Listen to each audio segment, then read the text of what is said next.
the last 2 months, I have bought over 40 books. So I wanted to do a book haul, but obviously I'm not going to do 40 books in one video. So I'm just going to do 7. I'm going to just keep doing book hauls with 7 books until I'll never run out because I'll always buy more books. If you want to keep up to date with books I'm buying, they're in my books playlist, but for now, let's just get into these 7 books. So let's start with this one. I wasn't late reading this, you guys were early. I actually read this 2 months ago. When I first bought all the books I bought, this was like the first one I read, and some would say that was still late, but I don't care. This gave me Elizabeth Taylor vibes. It was a good book, don't get me wrong, I liked it, and the plot twist at the end I didn't really see coming. It was a really good book, I really enjoyed it. But I was reading it and I was like, this kind of, the main character, it's sort of giving me Elizabeth Taylor inspiration. You know, the amount of husbands and how she came to meet her husbands and all of that. But I like the way this book was written. I get really frustrated with books that just drone on and on about facts or subjects that just aren't necessary. And this one didn't do that. So I really like this one. If you haven't read it, give it a read.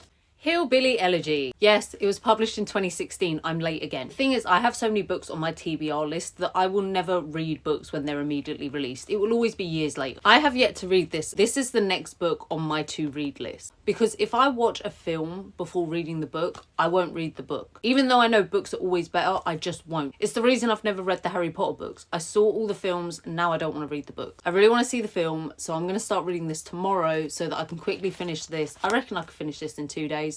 And then I can watch the film and not feel any guilt. The Bluest Eye by Toni Morrison. I first read this 7 or 8 years ago, but I know I didn't appreciate it as much as I should have. I can't remember it that well, so I need to read it again. This is set in the 1940s. The main character, our protagonist, is called Pecola. Every night she's praying for blue eyes because in her mind, it would be a way to escape the oppression that she experiences every day because she has darker skin. As far as I remember, this book didn't win any awards, although it should have. Other Toni Morrison books have won awards, but I mean, this one should have as well. Notes to Self. I started to read it and I put it down. It's not a bad book, but I read like the first 2 or 3 chapters and sort of put it down because I got busy. And then I forgot where I put it, so I ended up picking up another book and then I found it again and I haven't picked it up. I only bought this one because I saw a lot of literary agents kept recommending it. I saw a lot of literary agents put it on their wish list. Like manuscripts they're looking for, it has to be like this one.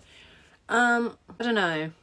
The first like chapter or 2 that I read is to do with she's in the hospital. I think it's her dad there. I can't even remember. I need to read this again. It's a memoir, by the way. I should have said that at the start. So this is on my list. A Knock at Midnight. My sister bought me this for my birthday. I'd given her a list of all the books I wanted and she got me this off the list. She also got me a couple of others, but this was the one I really wanted. So this is another true story, and this is the story about a woman called Sharanda Jones. Sharanda was given a life sentence in prison without the possibility of parole for a first-time drug offence. The book is written by the attorney who wanted to get Sharanda out of prison. And a lot of this book focuses on the racial injustices that black people face in the prison system. This is on my list because although I feel like everyone knows, we all know that black people are not treated the same way as white people when it comes to the prison system and the criminal system, but I want a better understanding of it. I still feel like I'm ignorant to the subject. I don't know enough about it and in depth. So I bought this partly for the story, but also just to educate myself a bit better. I really, really want to Google Sharanda Jones' name so I can find out what happened to her, but I know I'll just be spoiling it for myself. So I mean, this is pretty high up on my TBR list. Such a fun age.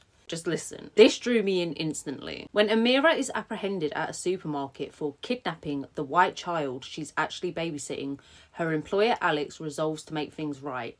And then it goes on to say, you know, they learn a lot of things about each other. They learn a lot about privilege. Every book I buy, I also look at the reviews on Goodreads and I try to avoid the spoiler reviews. If I like the Goodreads reviews and it reels me in enough, then I'll buy the book. So this I'm really excited to read. Oranges are not the only fruit. I made a massive mistake when I bought this. So I bought this in a charity shop. The thing is, before buying it, I didn't look at the pages. Someone has obviously used this for like a study group or a dissertation or an essay or just for themselves. But there are lines. Can you even see? There's lines everywhere. There's loads of written comments. Can you see that there? And I tried to read the book with these comments, but I can't do it. I get too distracted. Luckily, they wrote it all in pencil, so I'm just gonna find a rubber and rub it out. I haven't bothered to do it yet because I haven't got round to picking it up to read it, but once I do, I'm gonna have to rub out all the notes. Yeah, I should have looked in the book first. I'm gonna be honest, I bought this because I saw it was a BookTok book, I think. Was it this one? The fine print was one as well. I bought that as well. But this one, The Paper Palace. I'm reading the blurb and I mean, it's not that I don't know why I bought it, but like of all the books I want to buy, I must have gone on Goodreads or saw another review that made me buy this because the blurb doesn't stand out to me. Elle Bishops goes on holiday. As she dives beneath the water, she relives the passionate encounter she had the night before, while her husband and mother chatted to their guests inside. So I think she had an affair. And it says the book unfolds over 24 hours, so I'm hoping this is a quick read. I mean, it doesn't look real quick, it doesn't look too long either, but I'm hoping it will fly by. I'm kind of intrigued now. Who does she have an affair with? It's an affair, right? It must be. So I actually did 8 books instead of 7, but that's fine. If you want more reviews, just comment because I don't know whether to keep doing this on my TikTok. But yeah, if you're interested in the books I'm reading, let me know.